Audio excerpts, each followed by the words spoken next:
आज हम एक ऐसे टॉपिक के बारे में बात करेंगे जो अक्सर विवादों में घिरा रहता है, वक्फ बोर्ड। आखिर क्या है ये वक्फ बोर्ड, क्या है इसका इतिहास और क्यों इससे जुड़े मुद्दे इतने संवेदनशील हैं। हेलो दोस्तों, तो स्वागत है आपका हमारी वीडियो में।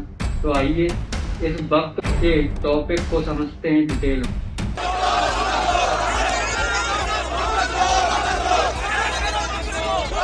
Breaking news at this point in time, where after Parliament clears the Waqf bill. इस बिल से ऐसा लगता है कि एक ही मजहब को निशाना बनाया जा रहा है। The Waqf Amendment Bill 2025 has now been officially passed in the Parliament. पुराने समय से ही दान करने की परंपरा चली आ रही है। लोग अलग अलग तरीकों से दान देते हैं। अब हम इस्लाम धर्म की बात करें तो इस्लाम धर्म में दान करने को या चैरिटी करने को ज़कात कहा गया है। इस्लाम धर्म में रेगुलर चैरिटी करने पर जोर दिया है, इसे सदका जरिया कहा जाता है। इन सभी का मेंशन हमें आयत में देखने को मिलता है। इस प्रकार की चैरिटी का मतलब होता है लगातार दान करते रहना। ये चैरिटी करने वाले के मरने के बाद भी लगातार चलती रहती है और उसको इसका फल मिलता रहता है। अब यहाँ पर जमीन दान से मतलब होता है कि उस जमीन की जो ओनरशिप है वो अल्लाह को ट्रांसफर कर दी गई है। वो जमीन अब कोई भी व्यक्ति अपने पर्सनल यूज के लिए नहीं ले सकता। वो जमीन अब अल्लाह की हो चुकी है। अब हम समय में थोड़ा पीछे जाएं तो हजरत प्रॉफिट इस्माइल और हजरत प्रॉफिट मोहम्मद ने मक्का में काबा शरीफ, जिसे आज हम मक्का मदीना के नाम से जानते हैं, की नींव रखी। आज यहाँ करोड़ों लोग पूरे वर्ल्ड से दर्शन करने के लिए आते हैं। इस मक्का मदीना को दुनिया का सबसे पहला वक्त के रूप में कंसीडर किया जाता है। अगर हम वक्त शब्द की बात करें तो ये एक अरबी शब्द है। इसका मतलब होता है कि किसी चीज को रोकना या उसे जोड़ देना। पुराने समय में इस शब्द का यूज नहीं किया जाता था, जबकि इसकी जगह पर सदका जरिया बोला जाता। तो इस वर्ड का सबसे पहला यूज कहाँ हुआ? तो 634 एडी के अराउंड किंग हजरत उमर हजरत प्रॉफिट मोहम्मद से कहते हैं कि मुझे अपनी जमीन को चैरिटी के लिए डोनेट करना है या मुझे अपनी जमीन को सदका जरिया करना है। तो होता यहाँ पर यह है कि इस पॉइंट ऑफ टाइम में सऊदी अरेबिया में ये इंसिडेंट काफी पॉपुलर हो जाता है। दूर दूर तक लोगों में इसकी चर्चाएं होने लगती हैं। तो उसी समय से आम बोलचाल की भाषा में इसे सदका जरिया की जगह पर वक्फ बोला जाने लगा। लोग ऐसा कहने लगे कि तुम अपनी जमीन को वक्फ कर दो या इसे अल्लाह के लिए रोक दो। तो इस तरह वक्फ शब्द की शुरुआत। अब 661 एडी आते आते मिडिल ईस्ट में इसका एक ऑर्गेनाइज सिस्टम बनाया गया, जहां पर अपनी जमीन को वक्फ करने वाले या चैरिटी करने वाले को वाकिफ कहा गया। इस जमीन को मैनेज करने वाले को मुतावली कहा गया। वक्फ करने के भी दो टाइप होते हैं, एक होता है रिटर्न वक्फ और दूसरा होता है ओरल वक्फ। रिटर्न वक्फ जिसका रिटर्न तौर पर रिकॉर्ड मौजूद है, जैसे कि ये जमीन किसने वक्फ करी और किस कारण ये जमीन वक्फ की गई है, उस पॉइंट ऑफ टाइम तक रिटर्न वक्फ होने लगे थे। दूसरा ओरल वक्फ। ओरल वक्फ जो मौखिक तौर पर अपनी प्रॉपर्टी को वक्फ किया जाता है।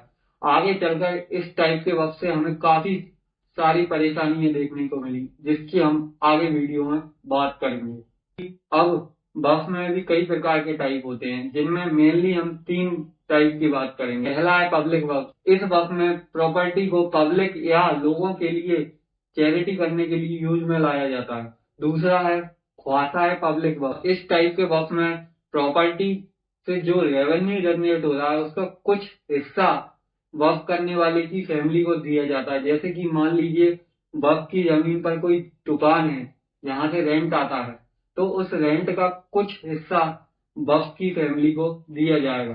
तीसरा वक्फ है यहाँ पर प्राइवेट वक्फ। एक आदमी वक्फ की गई जमीन को यूज कर सकता है, लेकिन उसके डिसेंडेंट खत्म होने के बाद वो प्रॉपर्टी दोबारा वक्फ के लिए चली जाएगी।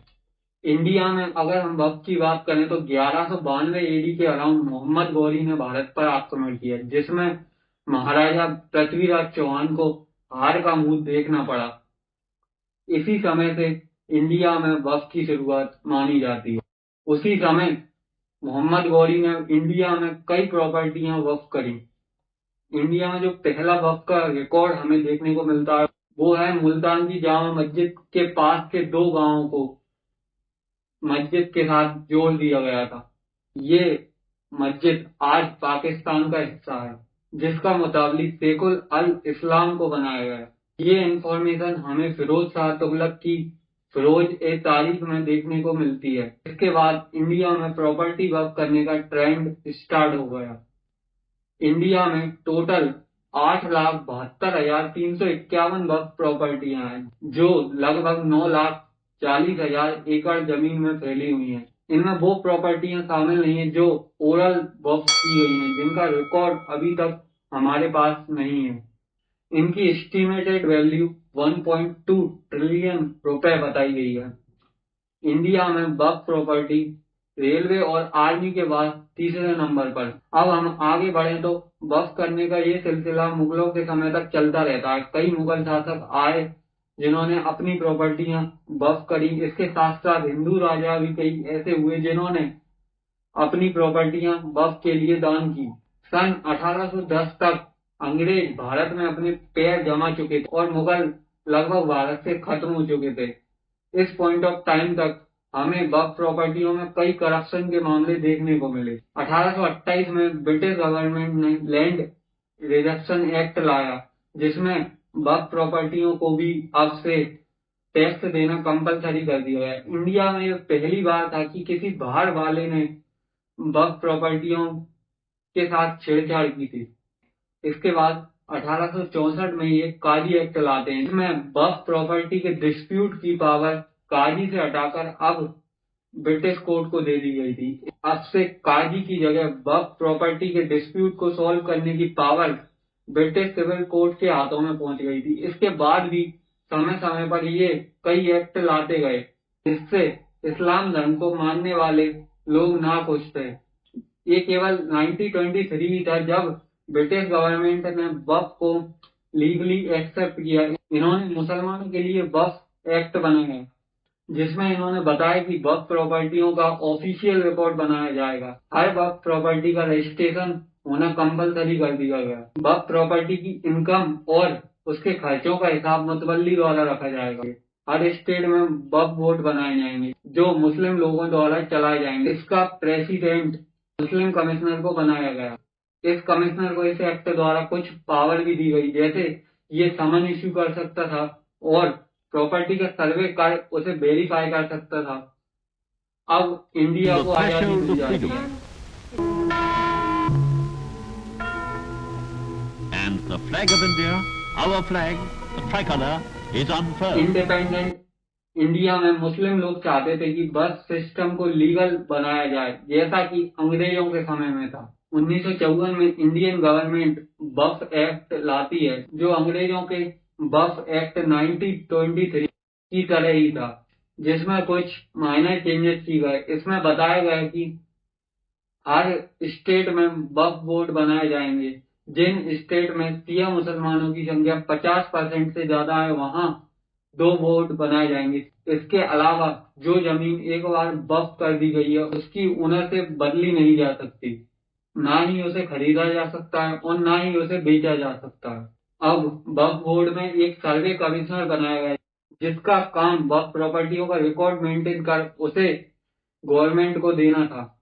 अब इन स्टेट लेवल बोर्ड पर कंट्रोल रखने के लिए एक सेंट्रल वक्फ काउंसिल बोर्ड बनाया गया, जो स्टेट लेवल पर मुताबियों के करप्शन और जमीनों पर कब्जे को रोकने के लिए बनाया गया था। इस CWC को मिनिस्ट्री ऑफ माइनॉरिटी अफेयर्स के अंदर रखा गया। इसके बाद इसी तरह ये काम सालों तक चलता।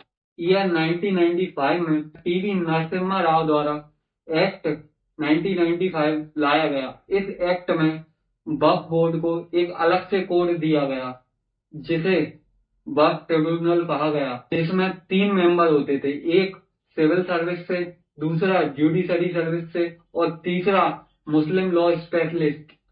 अब ये स्पेशलिस्ट जरूरी नहीं कि ये मुसलमान हो, ये कोई भी हो सकता था, बस इसे मुस्लिम लॉ की समझ होनी चाहिए। इसमें वक्फ की लीगल पावर्स को बढ़ा दिया गया।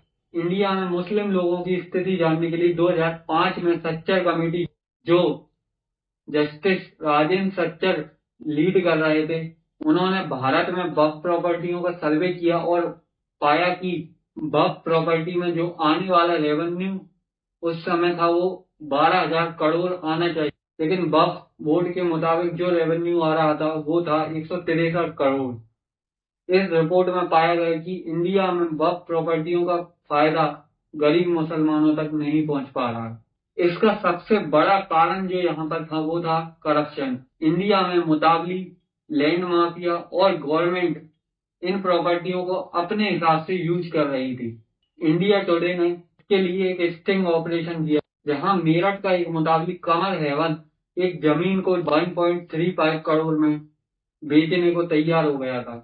इसके अलावा भी कई करप्शन के मामले हमें देखने को मिलते हैं। जब कर्नाटका का वक्फ घोटाला, जहां 2 लाख करोड़ की प्रॉपर्टी गबन की गई, जहां वक्फ बोर्ड के अधिकारियों ने इसे अवैध रूप से बेच दी। यूपी में भी हमें कई वक्फ संपत्तियों पर कब्जे आए दिन देखने को मिलते हैं। इसके बाद बीजेपी गवर्नमेंट 2024 में नया वक्फ बिल पेश करती है, कि वक्त संशोधन बिल जल्दी जिसमें हमें कई मेजर चेंजेस देखने को मिलते हैं। इसमें सर्वे कमिश्नर की जगह पर अब डिस्ट्रिक्ट कलेक्टर को पावर दे दी गई। ये डिस्ट्रिक्ट कलेक्टर सीधे स्टेट गवर्नमेंट को रिपोर्ट करेगा, ना कि वक्फ बोर्ड को। इसके अलावा वक्फ ट्रिब्यूनल में भी मुस्लिम लॉ स्पेशलिस्ट की जगह स्टेट गवर्नमेंट ऑफिसर को अपॉइंट किया गया। वक्फ बोर्ड में 2 नॉन मुस्लिम के साथ साथ 2 मुस्लिम महिलाओं का होना भी कंपलसरी कर दिया गया। जिन प्रॉपर्टियों और डिस्प्यूट कोर्ट में चल रहा है, जब तक वो डिस्प्यूट सॉल्व नहीं हो जाता तब तक वक्फ प्रॉपर्टियों पर गवर्नमेंट का कंट्रोल रहेगा। इतना ही नहीं, इसके साथ साथ वक्फ प्रॉपर्टी के फाइनेंस ऑडिट का काम भी सीजीए को सौंप दिया गया। इस बिल में मेनली डिस्ट्रिक्ट कलेक्टर की पावर को बढ़ा दिया गया।